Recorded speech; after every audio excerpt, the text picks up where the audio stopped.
الحمد لله نحمده ونستعينه ونستغفره ونؤمن به ونتوكل عليه ونعوذ بالله من شرور أنفسنا ومن سيئات أعمالنا من يهده الله فلا مضل له ومن يضلل فلا هادي له ونشهد أن لا إله إلا الله وحده لا شريك له ونشهد أن سيدنا ونبينا ومولانا محمدا عبده ورسوله وقال الله تعالى في القرآن المجيد والفرقان الحميد وأعوذ بالله من الشيطان الرجيم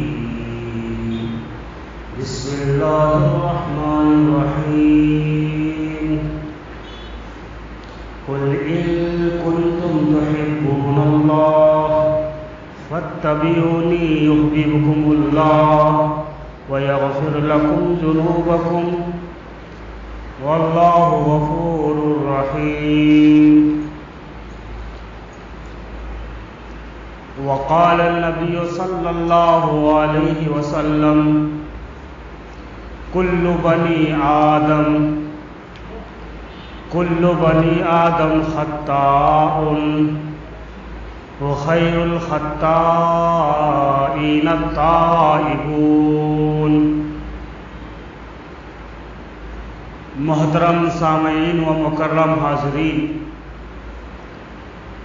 اللہ رب العالمین کا، پروردگار عالم کا بہت بڑا فضل کرم احسان ہوا کہ اس نے ہمیں اور آپ کو جمعہ کی نماز کے لیے مسجد میں آنے کا موقع نصیب فرمایا. اللہ تعالیٰ سے دعا کریں کہ اللہ تعالیٰ ہمیں بار بار اپنی عبادت کے لیے ہر آن، ہر لمحہ، ہر وقت نکالنے کی توفیق نصیب فرمائے. میں نے قرآن مقدس کی ایک چھوٹی سی آیت تلاوت کی ہے. قبل اس کے کہ میں کچھ بیان کروں، کچھ تفصیل پہ جاؤں، سب سے پہلے ہم اور آپ اپنے آقا پیارے نبی حضرت محمد رسول اللہ صلی اللہ علیہ وسلم کی ذات اقدس پر درود پاک، درود و سلام پیش کریں. اللہم صلی علی محمد وعلی آل محمد کما صلیت علی ابراہیم وعلی آل ابراہیم انکا حمید مجید. اللہم بارک علی محمد وعلی آل محمد کما بارکت علی ابراہیم وعلی آل ابراہیم انکا حمید مجید. محترم سامعین و مکرم حاضرین، یہ شعبان المعظم کا مہینہ ہمارے سروں پر آیا اور بڑی تیزی کے ساتھ اپنی منزل کی طرف رواں اور دواں ہے. دن ہو، رات ہو، مہینہ ہو، سال ہو، عمر ہو، یہ ہر چیز کی پیدائش ہے، اور جو چیز پیدا ہونا ہے اسے مرنا ہے. تو ہر چیز جاتے ہوئے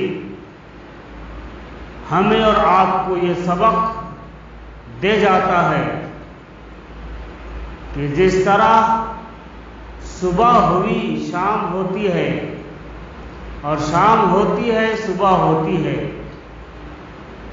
جس طرح جمعرات آتا ہے، جمعہ آتا ہے، ہفتہ آتا ہے، یہ الگ بات ہے کہ ہر آنے والے دنوں کا ہم نے جمعہ کا دن رکھ دیا،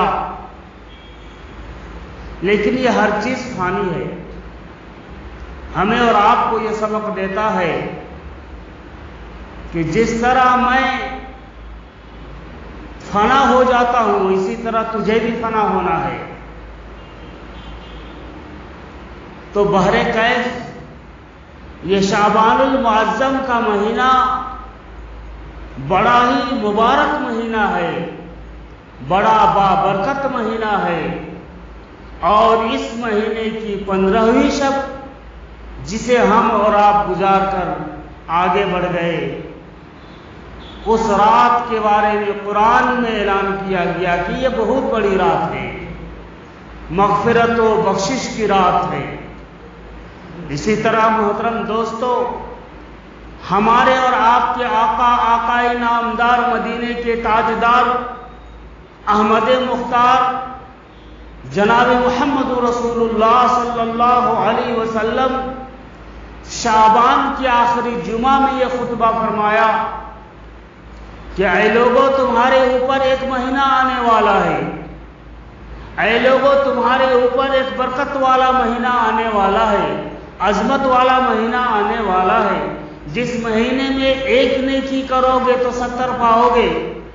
اور فرمایا وہ مہینہ اتنا بابرکت مہینہ ہوگا کہ نفل پڑھو گے تو سنت کا ثواب ملے گا، سنت پڑھو گے تو فرض کا ثواب ملے گا، اور فرض پڑھو گے تو 70 فرض کا ثواب ملے گا۔ فرمایا وہ مہینہ بڑا بابرکت مہینہ ہے، اس مہینے میں بڑے مبارکباد ہیں وہ لوگ جو اپنے وقت کو نیکیوں میں گزار دیتے ہیں اور اعمال صالحہ کو کرنے میں گزار دیتے ہیں۔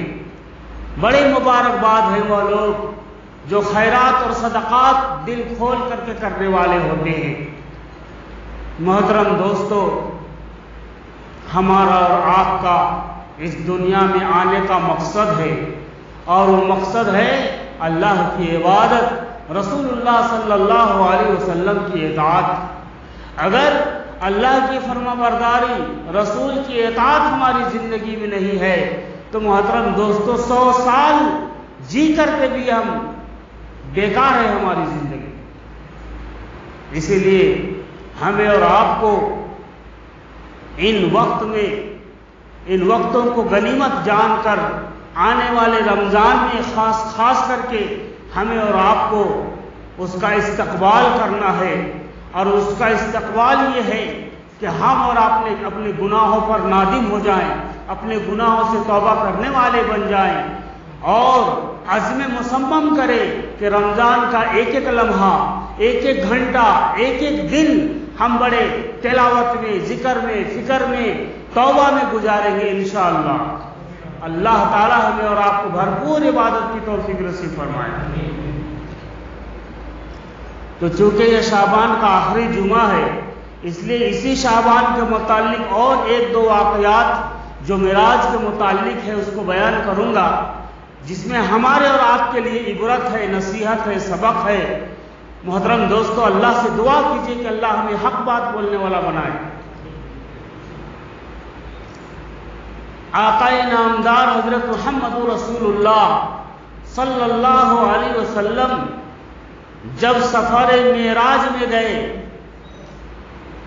تو آپ صلی اللہ علیہ وسلم فرماتے ہیں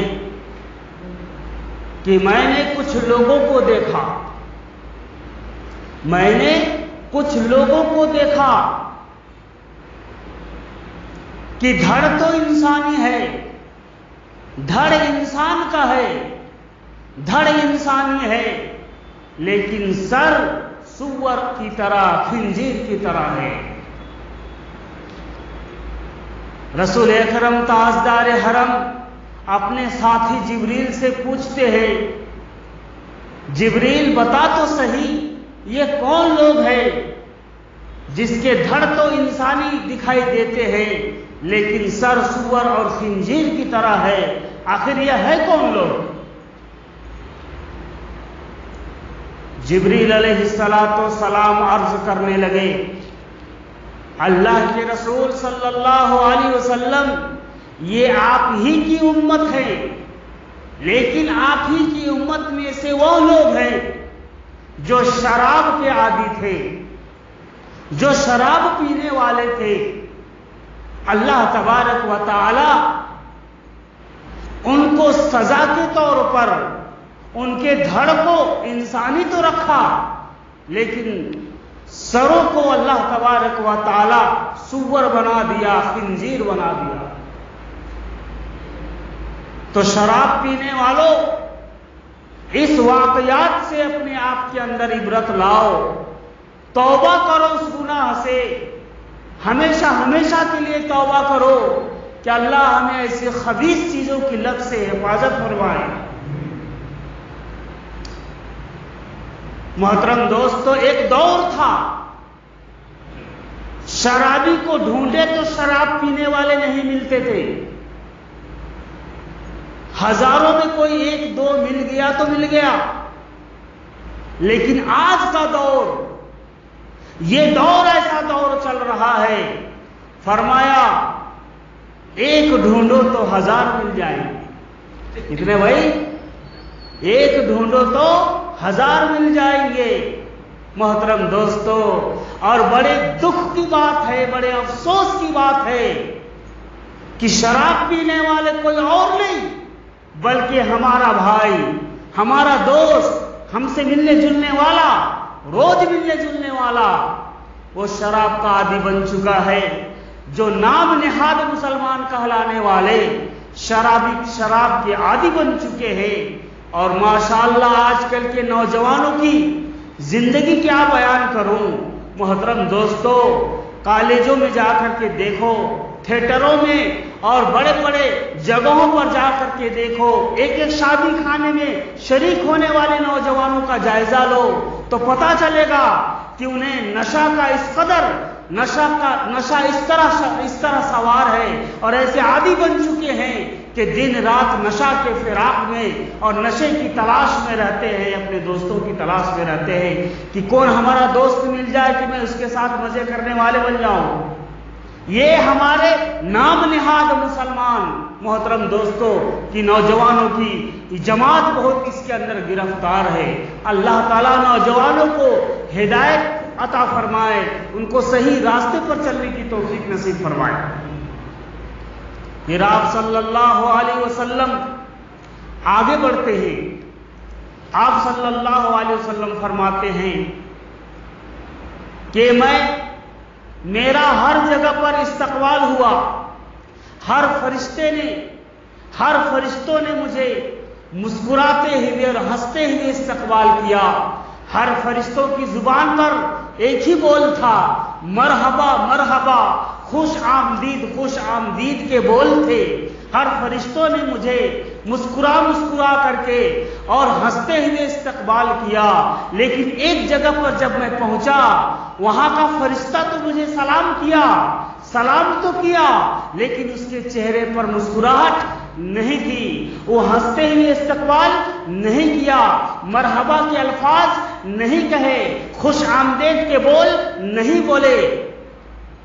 میں نے جبریل سے پوچھا، اے جبریل، یہ کون شخص ہے جس نے مرحبا بھی نہیں کہا، خوش آمدید بھی نہیں کہا اور اس کے چہرے پر مسکراہٹ بھی نہیں آئی؟ حضرت جبریل علیہ السلام فرمانے لگے، اللہ کے رسول، یہ جہنم کا فرشتہ ہے، یہ جہنم کا داروغہ مالک ہے۔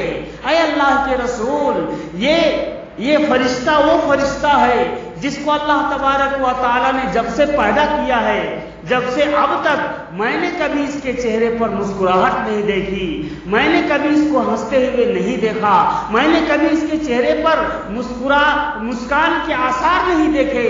اے اللہ کے رسول، یہ جہنم کے داروغہ مالک ہے، جہنم کے داروغہ مالک ہے۔ اللہ تبارک و تعالیٰ نے اس کو یہاں پر پیدا فرمایا ہے اور یہاں اس کو مالک بنا کر کے کھڑا کیا ہے۔ اللہ کے رسول، یہ جہنم، جس جہنم کے پاس آپ گزر رہے ہیں، یہ فرشتہ نے آپ کو مرحبا اس لیے نہیں کہا، خوش آمدید اس لیے نہیں کہا کہ یہاں پر خوش آمدید کا کیا مطلب ہوگا، یہاں پر مرحبا کا کیا مطلب ہوگا، کیونکہ جس چیز سے آپ روزانہ 70 مرتبہ پناہ مانگتے ہیں، اے اللہ ہم کو جہنم سے پناہ دینا، اے اللہ مجھے جہنم سے پناہ دینا، اس جگہ پر فرشتہ آپ کو مرحبا کیوں کر کہے گا، خوش آمدید کیوں کر کہے گا؟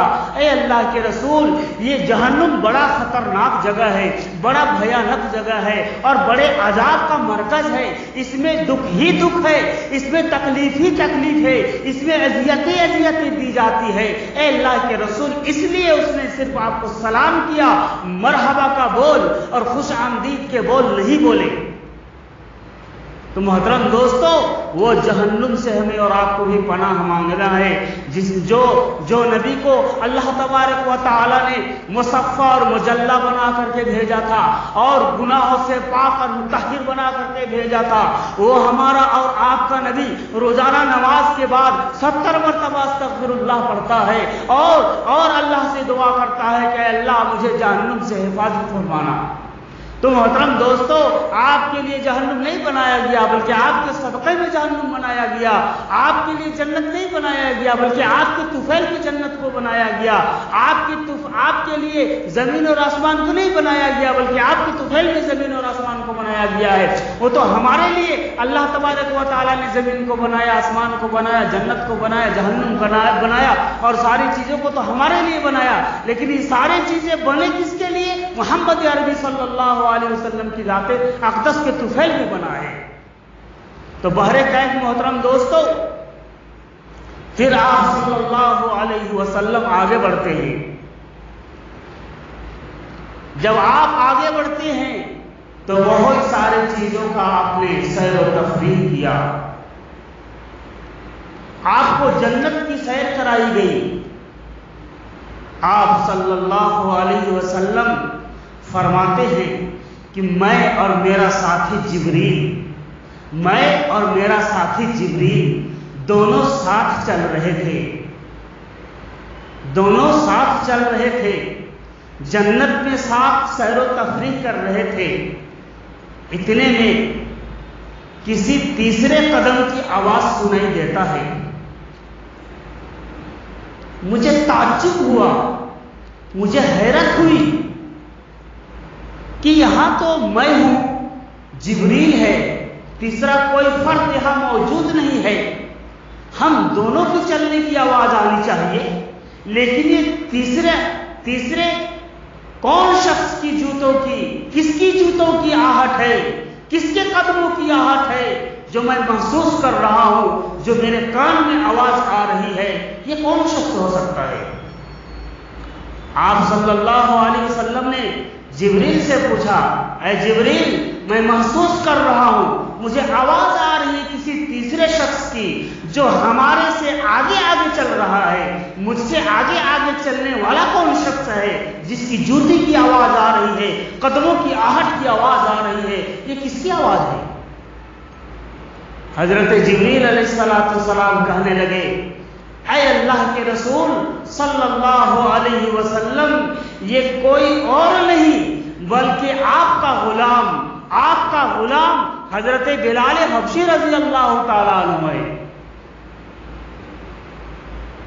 محترم دوستو، یہاں پر میں آپ حضرات سے متوجہ چاہتا ہوں، آپ حضرات کی توجہ چاہتا ہوں اور میں کچھ کہنا چاہتا ہوں آپ سے۔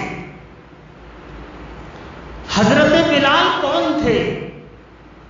حبشہ کے رہنے والے، کوئی خوبصورت نہیں تھے، کالے تھے، پڑھے لکھے نہیں تھے، ایک غلام تھے، لیکن کس چیز نے اس کے مرتبے کو اتنا اونچا کر دیا؟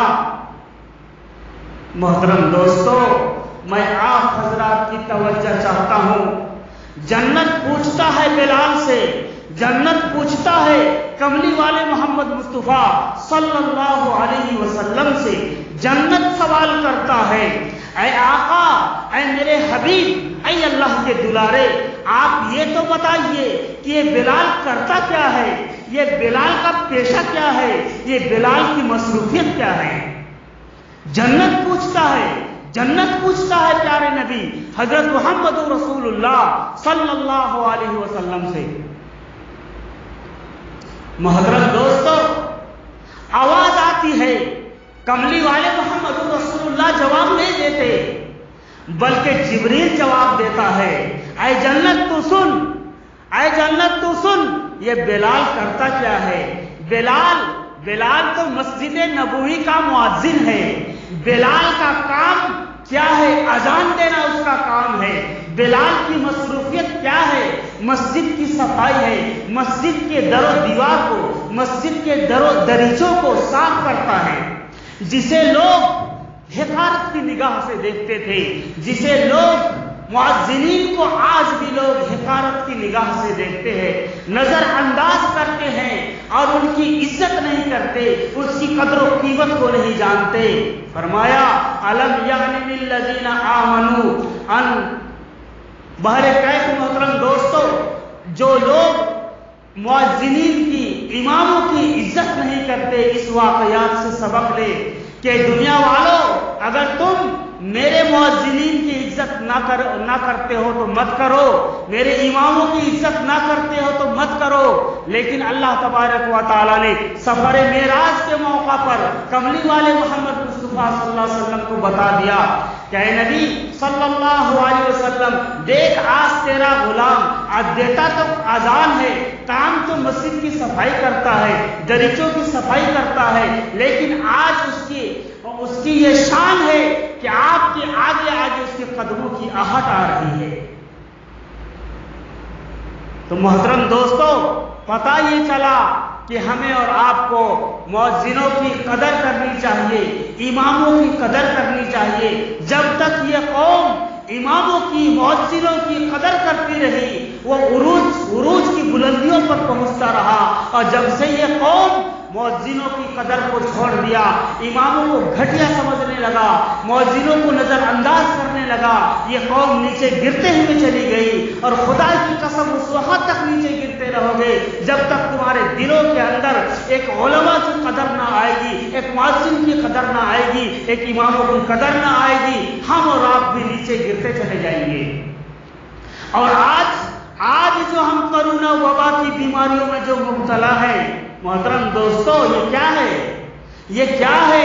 اس قدرت کی چھوٹی سی وبا نے، قدرت کی چھوٹی سی وبا کیا بھیج دی کہ انسانوں کی عقل جاتی رہی، ڈاکٹروں کی ڈاکٹری ختم ہو گئی، حکیموں کی حکمت ختم ہو گئی، سارے انسانوں کی عقل دنگ رہ گئی۔ محترم دوستو، سارے ڈاکٹر پریشان، حکیم پریشان، علماء پریشان، بزرگ پریشان کہ کون سی وبا ہے، کہاں سے یہ وبا آ گئی؟ تو میرے رب کی قدرت، میری رب کی ایسی طاقت ہے اور ایسی قدرت ہے، جب چاہتا ہے محترم دوستو وہ ایسے امتحانوں میں آپ کو مبتلا کر سکتا ہے۔ اس لیے محترم دوستو، اب ہم دوسروں کی خامیاں ڈھونڈنے کا وقت نہیں ہے، دوسروں کو برا بولنے کی وقت نہیں ہے، وقت ہے تو صرف اور صرف اعمال صالحہ کرنے کا وقت ہے، اور اپنے اندر کمی ڈھونڈنے کا وقت ہے۔ محترم دوستو، جب تک ہم اپنے اندر کمی نہیں ڈھونڈیں گے، جب تک ہم اپنی خامیوں کو نہیں ٹٹولیں گے، خدا کی قسم ہم اپنے آپ کو بہت بڑا تیس مار خان سمجھتے رہے۔ تو بہرکیف محترم دوستو، اللہ تعالیٰ سے دعا کیجئے۔ اور بہت سارے واقعات تھے، لیکن وقت ایسا گزر جاتا ہے کہ کچھ پتہ ہی نہیں چلتا۔ بہرکیف محترم دوستو، ہم نے اس وبا میں دیکھا جو 2,000 3,000 5,000 میٹر کپڑا پہننے والے جب اس دنیا سے مرے ہیں تو 10 روپے کا کفن بھی نصیب نہیں ہوا۔ محترم دوستو، یہ ایسی خطرناک وبا ہے کہ کہ جب اپنے ملنے جلنے والے روز ملاقات ہونے والوں کو جب یہ کرونا کی بیماری نے گھیرا ہے تو محترم دوستو اس کا وہ نماز جنازہ سے محروم ہو گیا، کوئی غسل سے محروم ہو گیا، کوئی کفن سے محروم ہو گیا۔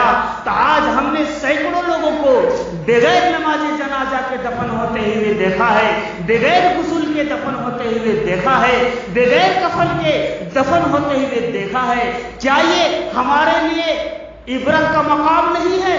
کیا اب بھی ہم اللہ تعالیٰ سے کوئی دوسرا عذاب مانگنا چاہتے ہیں؟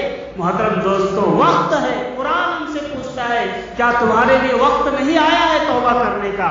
کیا تمہارے لیے وقت نہیں آیا ہے نماز پڑھنے کا؟ کیا تمہارے لیے وقت نہیں آیا ہے کہ تم مسجد میں آ کر کے اللہ سے مدد مانگو؟ کیا تمہارے لیے وقت نہیں آیا ہے کہ تم اپنے پیارے مال کو غریبوں پر خرچ کرو؟ کس وقت کا انتظار کر رہے ہو؟ اللہ کے پاس ایسی بہت ساری بیماریاں ہیں اور بہت ساری شفائیں ہیں۔ جب انسان رب کو بھول جاتا ہے، اللہ کو بھول جاتا ہے، لوگوں پر ظلم و ستم شروع کر دیتا ہے تو اللہ تعالیٰ ایسے خطرناک وباؤں کو اور بیماریوں کو بھیج دیتا ہے جس میں آج ہم اور آپ گرفتار ہیں۔ اللہ تعالیٰ ہمیں اور آپ کو ایسی خطرناک بیماریوں سے حفاظت فرمائے۔ کیا ہندو، کیا مسلمان، کیا سکھ، کیا عیسائی، سارے لوگ اس وبا سے پریشان ہیں۔ بس اللہ سے ہم دل سے دعا کریں کہ اللہ تبارک و تعالیٰ ہم سب کو اس خطرناک وبا سے اور اس خطرناک بیماریوں سے شفا عطا فرمائے، نجات عطا فرمائے۔ اللہ تعالیٰ سارے انسانوں کو امن اور امان والی زندگی عطا فرمائے۔ بہرکیف محترم دوستو، شعبان کا مہینہ رواں دواں ہے اور آپ لوگوں سے آخری گزارش یہ ہے کہ اگر آپ لوگ چاہتے ہیں رمضان میں کہ تراویح اچھی طرح ہو، مسجد بند نہ ہونے پائے، تو محترم دوستو آپ سے ادب کے ساتھ پہلے میں گزارش کروں گا کہ آپ مسجد میں آئیں تو ماسک لگا کر کے آئیں، گھروں سے وضو بنا کر کے آئیں، اپنے ساتھ مصلی لے کر کے آئیں۔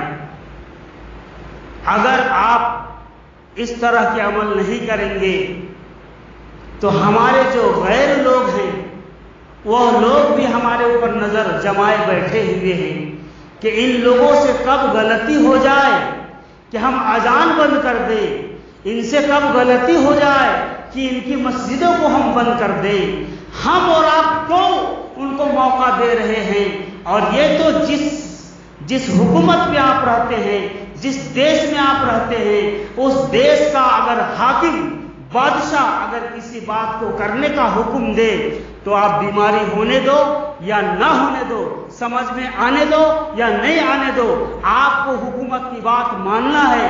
آپ کو ماسک لگا کے آنا ہے تو ماسک لگا کے آنا ہے، سینیٹائزر لگا کے آنا ہے تو آنا ہے، آپ کو 1 میٹر دوری پر کھڑا ہونا ہے تو کھڑا ہونا ہے۔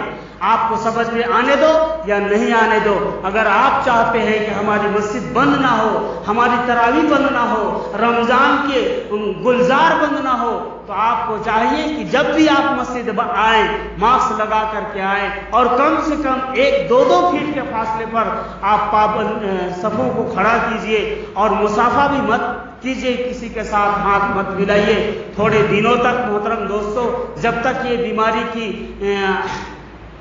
ہمارے پاس یہ بیماری موجود ہے تب تک ہمارے اور آپ کو پرہیز کرنا لازمی ہے، ضروری ہے میرے بھائی۔ اب آئندہ کبھی بھی آپ آئیں تو مسجد میں ماسک لگا کر کے آئیں، وضو بنا کر کے آئیں، اور ہو سکے تو مسجد میں بھی پہلے تو شروع بہت زیادہ ڈر گئے تھے لوگ، تب کرونا آ گیا، بچیں گے نہیں ہم۔ اب تھوڑا سا ڈر کیا نکل گیا کہ لوگ سینیٹائزر بھی لانا بھول گئے۔ ارے کم سے کم اللہ کے بندو سینیٹائزر مسجد میں لا کے لگائیے، آپ لوگ تھوڑا ماسک لوگوں کو دیجیے، سنت پر چلنے کی کوشش کیجیے، استغفر اللہ کی کثرت کیجیے، اپنے پیارے مال کو صدقہ خیرات سے غریبوں میں تقسیم کیجیے، ان سے دعائیں لیجیے، اللہ کو راضی کیجیے۔ جب اللہ راضی ہوگا تو اللہ ہمارے درمیان سے اس وبا کو ختم کر دے گا۔ اللہ ہمیں اور آپ کو عمل کی توفیق نصیب فرمائے۔ وآخر دعوانا الحمدللہ رب العالمین۔ یہ کیا مائک ہو گیا ہے؟